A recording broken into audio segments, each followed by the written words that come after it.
Ngayon na po ang unang araw na ipatutupad ang 850 na minimum na pamasahe sa mga pampasaherong jeep. Pero pwede lang maningil ang mga driver ng jeep kung may nakapaskil silang bagong fare matrix o tarima. Pero maraming pasahero tila nalilito pa sa bagong singil. May ulat on the spot si Cedric Castillo.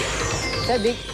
June Maris, dahil unang araw nga ng pagpapatupad ng fare increase ay hindi pa raw lahat ng mga pasahero ang nagbabayad ng dagdag na 50 centavos sa pamasahe. Sa ngayong araw daw ay pagbibigyan muna ito ng mga ilang tsuper na nakausap natin, pero umaasa raw sila na masasanay daw ang mga pasahero sa bagong minimum fare. Sa bawat ikot sa rutang North EDSA at Quezon City Circle simula ngayong araw, hanggang 10 piso ang dagdag sa kita ng tsuper na si Alvin. Ito ay dahil sa ipinatutupad ng 50 centavo fare increase sa jeepney sa Metro Manila at ilang bahagi ng Luzon. Pag makaikot na mga 14, yung mga 140 din ang madadagdag sa amin. Anong pwede mong gawin sa 140? Pwede marami na rin. Bibili ng bigas, 2 kilo, sa kaulam.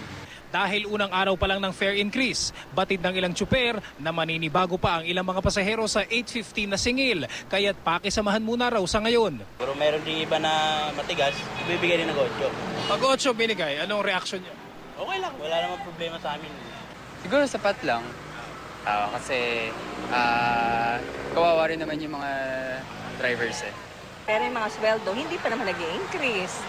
Kaya nagsasuffer lahat. Sa kabila ng dagdag na pasahe, 680 pa rin ang singil sa mga senior citizen, estudyante at may mga kapansanan. 10 sentimo naman ang dagdag na pamasahe kada kilometrong lalampas sa minimum fare. Kayo sir, may panukli kayo?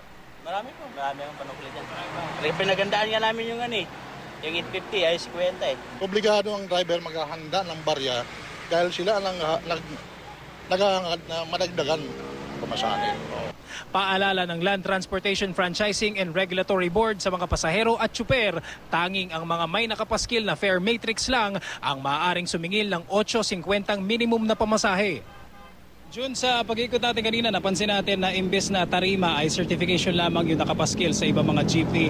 Ang paliwanag ng LTFRB dito, ito raw ay para sa mga may rutang hanggang 4 kilometers lamang, pero authorization na rin daw ito para makapaningil ng dagdag na 50 centavos. June? Maraming salamat, Cedric Castillo.